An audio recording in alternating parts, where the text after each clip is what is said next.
Yo, yo, yo! Welcome back to another episode of Sports Talk with Elite Wagers.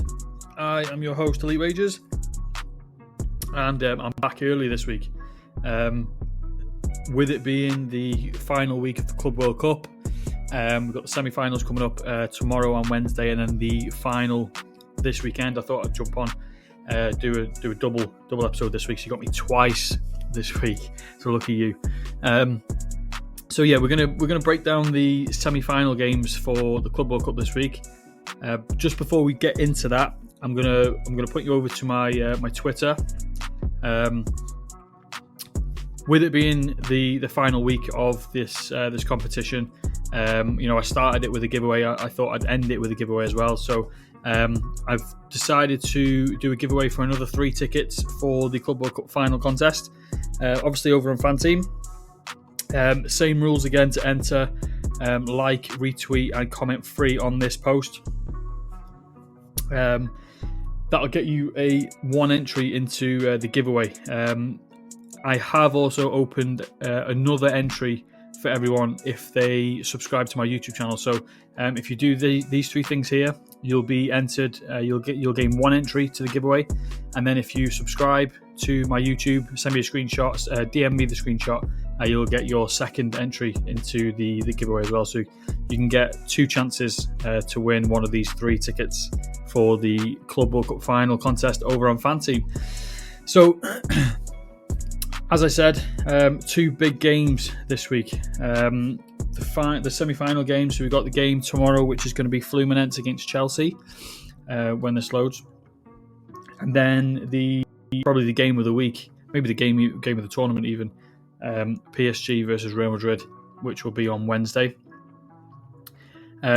Two obviously solid games to call, tough matchups.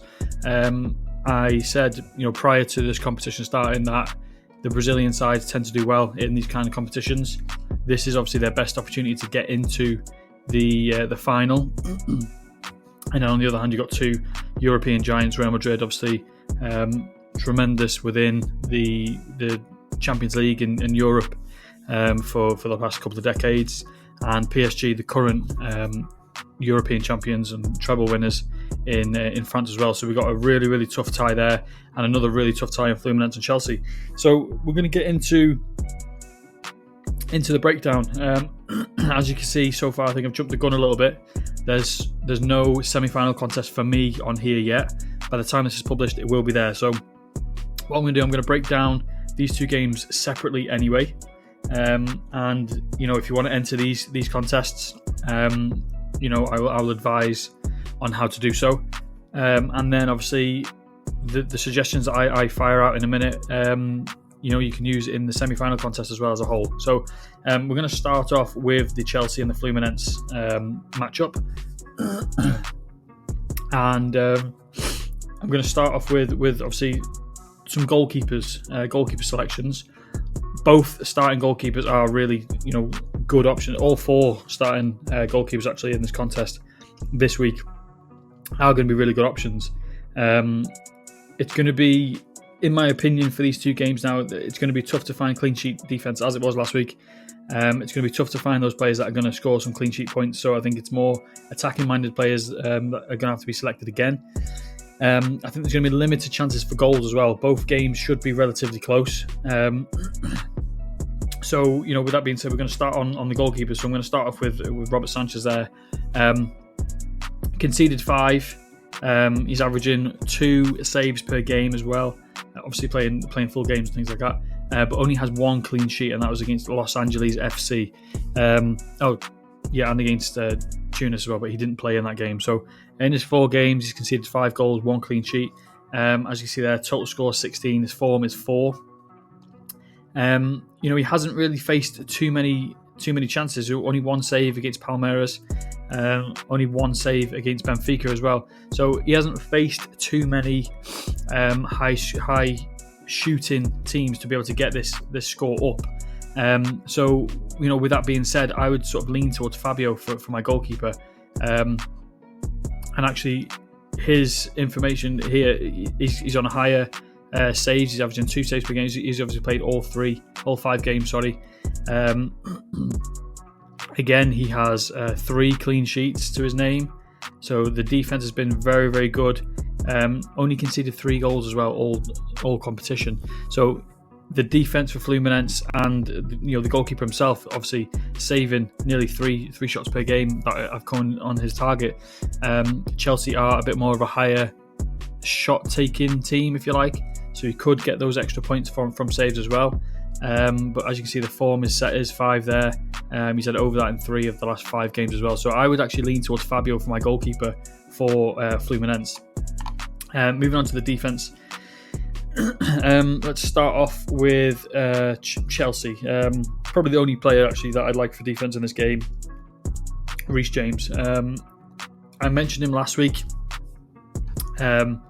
He sort of hasn't had a great tournament so far. He's only got 1 clean sheet, but he has only conceded 1 goal as well. He has actually scored a goal himself as well. So he's a bit of a hit and miss kind of tournament so far for himself. He scored in the last game he actually played in, which was against Benfica here. Obviously, clean sheet points helped for him because the goal came after he came off. I don't expect too many goals in this game. I think the defenses are a lot stronger than the attacks. But he's also got a good opportunity for attacking points as well on all forms of set pieces. So corners, free kicks, things like that. 14.6 total score with a form of 4, and that's obviously due to that goal that he scored with the clean sheet against Benfica.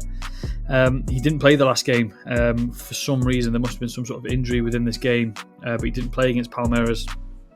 So might be an ideal opportunity for the safety blanket to save us a little bit, and with the safety blanket we should be getting sort of Adarabioyo or Cucurella. So again, two solid options as well. Look at his total form as well is higher than Reece James anyway. So we'll put Reece James in for now, and obviously you got the narrative of Thiago Silva playing against his former team as well. He could be a good option, good value option. 4.8. He's a solid defender. Obviously, as mentioned a minute ago as well, conceded just 3 games, got 3 clean sheets as well. So he could be a good option for a defensive value player if you need, and a differential player if you need a differential player too. So I am going to suggest Thiago Silva. Moving up into the midfield area for this game, I think it's obvious that Cole Palmer is going to be in a lot of teams. I think he's going to be high. He's going to have a high selection rate. 1 goal, 1 assist. He hasn't sort of played his best so far, but he is starting to heat up a little bit. Looking in back-to-back games, he got an assist against Benfica, and then he got a goal against Palmeiras as well. Obviously, as you can see, shot on target and impact points as well for himself, which is obviously always a bonus for points. He's played 82 minutes in all 4 of his games that he's played in actually. So he's getting solid minutes for Chelsea as well. As mentioned, back-to-back games with contribution with 1 goal, 1 assist. The assist against Benfica, the goal against Palmeiras. But you have to feel like if Chelsea are going to want to win this game, he's going to have to start playing the way we all know he can. He's their sort of talisman. He's the guy that they go to for some goals. He's on penalty duty as well, so he does get those extra points for penalties if he does get a penalty. He's averaging 4 shots per game, and he's actually had 3 shots on target in the last 2 games. So he's averaging 1 on target in the contest. And he's also averaging 1 chance created per game as well. 20.5 total score, form of 5. He's got 6+ in back-to-back games. As I said, he's starting to heat up a little bit, so it could be a good option to pick it. Cole Palmer within this contest. Moving down to the next player I'm going to pick, and that's going to be Arias. He's sort of the main guy for Fluminense. He's their key player. He's a star player. As you can see, 1 goal, 2 assists, clean sheet on 60% of games as well. Obviously, as mentioned, 3 clean sheets against Inter Milan, which is the most impressive. Dortmund as well, which is fairly impressive, and the Mamelodi Sundowns as well. He's played 90+ minutes in all 5 games, so he's going to get those solid minutes within this game. And obviously, like I said, I did 3 clean sheets, so he's getting some solid points across all his games, really. He's got impact points in 3 of his 5 games. As you can see there, you get an extra 0.3 points Every little helps, as the saying goes. He's a great option. He's relatively cheap as well, seeing there 6.3 million. Why he's not in? 6.3 million. Relatively cheap when you compare him to sort of Palmer and a lot of other players up here, Madueke and things like that. Arias has been a lot better sort of in this tournament so far. He's got 30 total points. Form is 6, and as you can see, he scored 4+. Well, he's got 3+ in all games, 4+ in 3 out of 5 games. So I think he's a solid contributor for Fluminense, and I think he is actually going to be a really, really solid contributor within this game for Fluminense. And then we're going to move on to the forward positions for this game.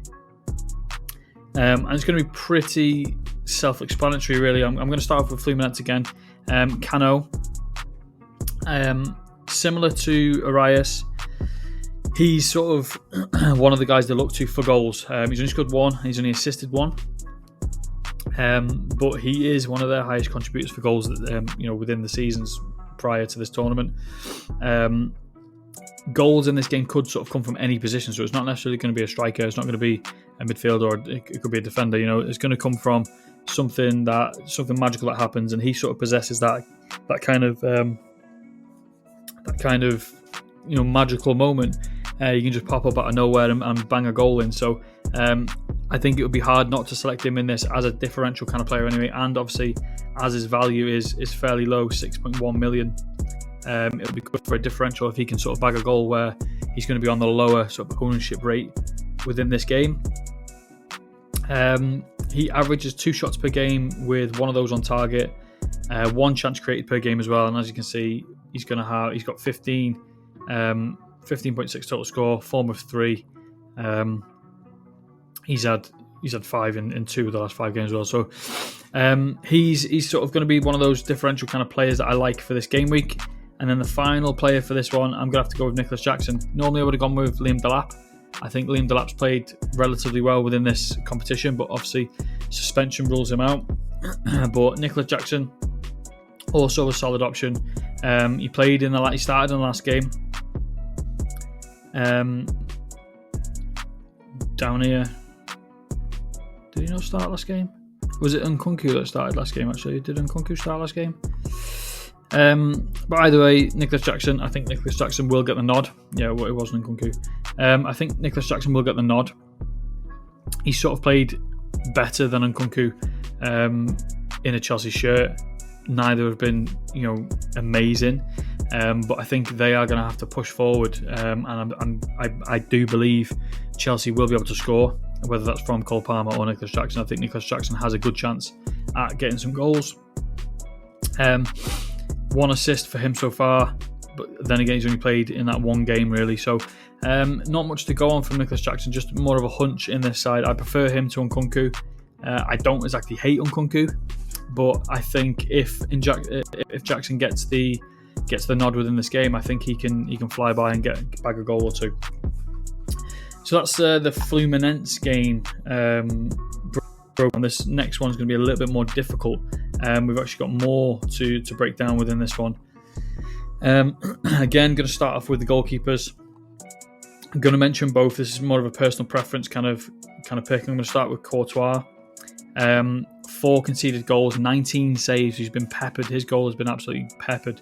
I will mention the defense a little bit in a minute, but 19 saves, almost averaging 4 saves per game. Conceded 4. He's played all the games so far as well. And if you look at that as well, his form 5. He's got 7 in 3 straight in the middle there, which is fairly good. But yeah, it's going to be a difficult game for Real Madrid. It's going to be hard for them to see out PSG within this one. And even though he has got only 4 conceded goals in the tournament so far, I think it's going to be more of a Donnarumma kind of game. I think this game favours PSG a lot more than Real Madrid. He's only conceded 1 goal in the whole tournament so far. Obviously that was against Botafogo, so they kept a clean sheet against Atletico where they won 4-0. Seattle Sounders 2-0, Inter Miami 4-0, Bayern Munich 2-0 as well, so he's played really, really good. Saves there 12, so he's averaging around 2 per game. I think in the last game he actually had more. How many saves did he have there? 5 saves against Bayern Munich. Could be a similar story where Real Madrid just throw everything at PSG. But I think he's one of the best keepers in the world, and I think he can keep that clean sheet. So his total score 32, form of 6.5, and he's got 6.3 or more in 4 of the last 5 games. So I think Donnarumma gets the nod in this one. Moving to the defense. Now we've got a few suspensions here for PSG. Lucas Hernandez came on as a sub, got suspended. He's now moved to Al Hilal anyway, so he's done in the PSG shirt. Pacho as well also played very, very well for them so far, and he's been suspended as well. So the obvious choice anyway is Hakimi, but it could be an ideal opportunity for a double stack in the defense with Nuno Mendes or Marquinhos or anything like that. But I'm going to go with Hakimi. Obvious choice for this game week, probably as a whole in any position, is Hakimi. They do have the potential to shut down PSG, shut down Real Madrid. As mentioned, conceded 1 goal, 4 clean sheets. They've got 4 clean sheets in 5 games. Conceded 1 goal in the whole tournament, which is huge. So the goal differential is by far the best for PSG. He's going to play a full game. Hakimi has played a full game in 4 out of 5. He came off after 70 minutes in that one, after already scoring, and obviously keeping a clean sheet. So we got 13.5 in that game. So I don't have any concerns for this one. He's going to play a full game in this game. 3 contributions in the last 3. He's got 1 in each game. So he had the assist against Bayern Munich there. He got the goal against Inter Miami there, and then against Seattle Sounders he got another goal there. So he's been flying in this tournament. He also has impact points in 4 out of 5 games too. 43 total points this tournament, one of the highest for any position in the whole tournament. His form is 8.6, and as you can see here, he's got 4 out of 5 games with 6+ points, which is huge for a defensive player. Obviously, he's very, very attacking. He likes to get up and down. I'm going to mention. Obviously, I did mention a double stack potential here for PSG, but I am going to mention Trent. I'm not too high on Trent Alexander-Arnold as a whole, but I do have to mention he's in fairly good form. I've been watching him closely. He's not polished up enough yet, I don't think, for Real Madrid, but he's sort of playing well enough to get himself in the lineup and things like that. I think the transition from Liverpool to Real Madrid has affected him a little bit, but it's going to be tough for Madrid to keep out PSG. PSG have scored 8 goals in the last 3 games. Trent has been the most consistent defender. Look back here, he's the one with the highest points for their defense, and that's mainly down to his attacking abilities as well. So he's got a goal, he's got 2 assists. He's got no goal, sorry. 2 assists so far. Conceded just 1 goal for Trent. There's not much else to go for. He's going to have a hard game against Kvaratskhelia or Doué, whichever side they line up. But with those 2 assists, he does like to get forward. He does like to put balls in the box. He does like to have a shot from a free kick as well. He does have free kick duties as well. 33 total points with 6 points in form, and he's actually had 6 points or more in 4 straight games. So we can sort of expect that to continue in this game. I think he'll get the attacking side of the points for Real Madrid. Moving on to the midfield for PSG. No surprises. Kvaratskhelia, he's my potential captain as well for the semi-final contest as a whole. I really like Kvaratskhelia. I think he's a really, really good player. As I mentioned before with Donnarumma and the double stack in the PSG, if you have got space for PSG players, it could be another midfield double stack for PSG with Kvaratskhelia and Doué. But I'm going to start off with Kvaratskhelia. He's well in form. He's got 3 contributions, 2 assists, 1 goal. 5 shots in all 5 games as well. So he's got a shot on target in each game against all of these 5 teams. 1 shot on target in each, and he's got 7 in total across the tournament. He's averaging 3 shots per game as well, so he actually gets the opportunities. He gets the ball a lot. He's sort of their positive impact player, and he's getting those positive impact points as well in 4 out of 5 games. He's got 30.7 total score. Form is 6. He's got 3 or more in all 5 games. Can't get my words out. And he's got 4+ in 4 out of 5 games as well. So he's well in form.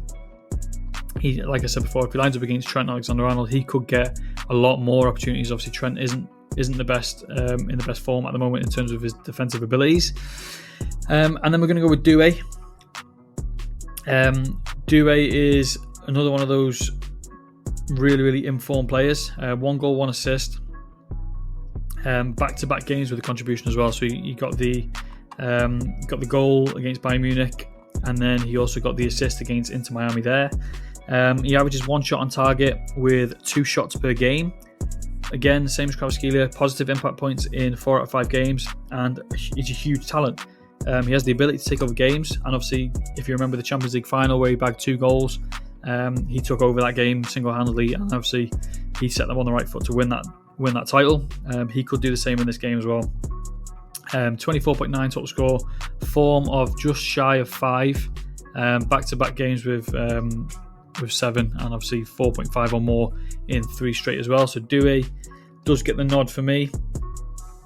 And then another player that I'm going to look at is a younger player. He's in form for Real Madrid, and that's going to be Gula. 2 assists, 1 goal. He's actually shining a lot under Xabi Alonso. He doesn't sort of light up the stat column, but he's played really good football, and he's really good drifting infield, outfield, wherever he lines up. He's playing really good football. He got 2 assists in the last game against Borussia Dortmund. Obviously impact points as well. He's got impact points in 4 straight, so these 4 games here he's got impact points for.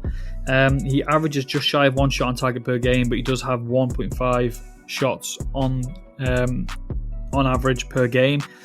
Has he got slightly less than Douay? Where's Douay? He's just under Douay's average, with 23.6 on average. Total score, 23.6. So he's just shy of Douay. Form is 4.7, so again just shy of Douay. But he's got 4 straight games with 3 or more. 4 straight games with 3 or more points. And again, he could be a differential player for your team as well. If he's going to be on the lower side of the owned, obviously people are going to be going for Vinny or Jude Bellingham. I think Arda Güler is a good option for a differential kind of player. And then we're going to finish off with, it's hard to select Dembele in this game. He came on off the bench, he scored in the last game, but it's hard to select Dembele because if Dembele doesn't start, we don't sort of get the safety blanket of, the next player from that position playing, because Barcola has been playing as a centre forward, so we don't sort of get that safety. So I'm going to go with the safety of Mbappe. Mbappe, Xabi Alonso's actually got a huge predicament on his hands with Mbappe. Obviously, Mbappe is a phenomenal player, but Garcia has been playing extremely well as well. So does he start, obviously, Mbappe, or does he start in-form Garcia? It's going to be a tough one to call for him, but I think Mbappe has to start this game. He's a big game player. He's a serial winner. He showed his back, obviously, with his goal in the last game. He got the winning goal against Dortmund off the bench. The safety net feature does mean if Mbappe doesn't play, we do get Garcia. So Garcia is actually a good option anyway. As I said, 4 goals, 1 assist. He's in a tremendous amount of form when you look at those points there. But yeah, I think for me, Mbappe has to get the nod, and even if he doesn't start, we do get Garcia anyway. So it's a win-win in my eyes. Not many things to go by for Mbappe within this tournament. Obviously, he hasn't played too much, but I think Mbappe does get the nod. And as I said, if he doesn't, it'll be Garcia anyway. So there's my selections for the semi-final of this contest. I will be releasing a YouTube short as well with everyone I've selected, just as a little refresher. Obviously, no breakdown of it, just the players, and then obviously you can listen back to this as if you want a bit of a breakdown on why. But I am going to go into a little bit of my betting selections for this weekend. I don't actually have too many, but they kind of piggyback off of what I've just mentioned in the fantasy football. Suggestions. So the first one is going to be Fluminense to qualify, and that's going to be at 3.5 odds. I just think, mentioned it before the tournament started. Brazilian teams tend to do really well in this competition. I'm not high on Chelsea. I think Chelsea have got a really, really big issue with their forward positions, even though they have about 300 players playing for them. I think Fluminense at the back are really, really solid, and I think they can make it really tough for Chelsea, and I think they can actually nick a goal and they can win this within normal time. But I am going to go for Fluminense to qualify. Big odds as well, 3.5. And then I'm also going to go for PSG to qualify. I'm a big Real Madrid fan. Well, let me rephrase that. I'm a big fan of Real Madrid. I think they're a really, really good team. I think they've got a really good, solid core and really good talent. But PSG are just playing on another level at the moment. Conceded 1 goal all tournament. Scored 8 in the last 3 games. I just think this is their tournament to win now. I did have Bayern Munich to win the whole thing before, and obviously they got beat by PSG. So I'm going to roll that over. I'm going to go for PSG to win the whole thing. And that starts with a win here. And PSG to qualify is at 1.8 odds. And then I'm also going to go back into this game, and I'm going to go back for Kvaratskhelia. Kvaratskhelia is one of my favourite players within this tournament. I think he's played really, really well. He only has 2 goal contributions, as you can see. 1 goal, 2 assists. So he's got 3 contributions in this tournament so far. But he's been playing out of his mind this season. It will benefit him to score, obviously, or assist in this game. It gets them through to the final. So I think their best player will show in this game. If he does play against Trent, that's even better for me. And then I'm going to go for a double as well, a shot on target double. And I'm going to go for Kvaratskhelia to have a shot on target. As mentioned before, he's had 1 shot on target in each of the 5 games, 7 in total. And then I'm also going to go for Cole Palmer to have a shot on target, and that's mainly down to Chelsea needing to win this game. Obviously they need to win to go through anyway, but they need their star players to really step up and get involved in this game. And I think Cole Palmer is starting to heat up a little bit. He sort of showed out a little bit more in the last 2 games, and I think if he doesn't score, I think he definitely gets a shot on target with maybe a free kick or a penalty or something like that. But I do think he gets on target. So that double is going to be it's going to be double money. It's actually 2.0 odds. So my 5 bets for this one, my 5 best bets: Fluminense to qualify at 3.5, PSG to qualify at 1.8, Kvaratskhelia to score or assist at 2, Kvaratskhelia and Palmer shot on target double at 2 as well. So that's me done for this episode. As mentioned, I will be back on Friday for the final breakdown. I'll have a big breakdown for that. And obviously, as mentioned as well, I've got the giveaway. So don't forget to head over to my Twitter, retweet this tweet, and comment free for a free entry within this tournament. If you want an extra entry to the tournament, subscribe to my YouTube channel. Send me a DM with a screenshot of you subscribed to my channel, and you'll get yourself an extra entry to this tournament as well. So I'm going to wish you all good luck. I'm going to sign out, head out, try and get back to work. And yeah, so good luck to everyone within this tournament. Make sure you like, subscribe, share, and try and get this further out. Let me help more people win some money on fantasy football this weekend. So I appreciate you all for listening. I'll be back on Friday.